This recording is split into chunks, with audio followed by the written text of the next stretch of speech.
Hello, U.S. History students. We're going to wrap up Unit 8 this week, our unit on the 1970s, the Vietnam War, the Watergate scandal, and then the presidencies of Ford and Carter.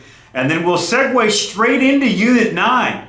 I will not have a separate Unit 8 assessment. I know there's been a lot going on for you with this shelter in place, the at-home remote learning. So we're going to hold off and have one final assessment the week of final exams. I'll post the assessment at Monday. It'll be a take-home writing essay, and you'll have a choice to write about a topic from either Unit 8 or Unit 9. And right now, let's have our Unit 9 preview. Well, let's jump right into our Unit 9 intro. Again, this will just be a little preview of the unit. We'll have one final assessment that'll be posted Monday of final exams week. It'll be an essay. You'll have a choice of writing your essay topic about either Unit 8 or Unit 9. And to gear you up for that, I'll have a final Unit 8 and 9 wrap-up lecture, which will come out mid to late next week. Probably the Friday before that Monday final is when I'll post that. So Unit 9, the big focus here will be Ronald Reagan and the conservative movement.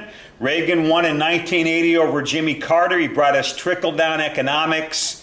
He believed in smaller government, deregulation, although he did beef up our defense systems, his Star Wars system.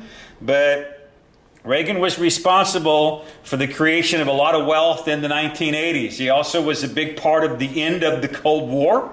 He cut a deal with Mikhail Gorbachev from the Soviet Union, which of course now known as Russia.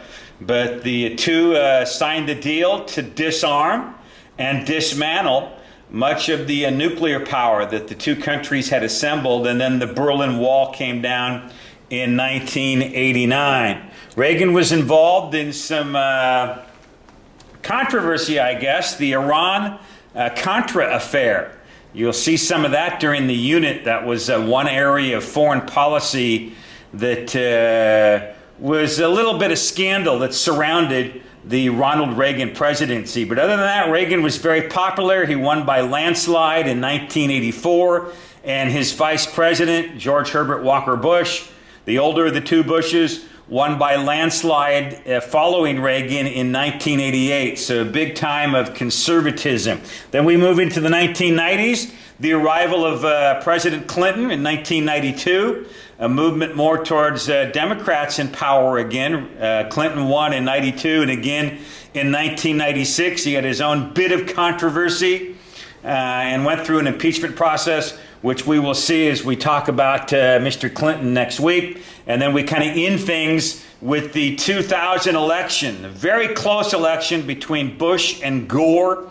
Gore actually won the popular vote very narrowly, and Bush won the state of Florida after much controversy. We'll look a little bit of that as we move through Unit 9.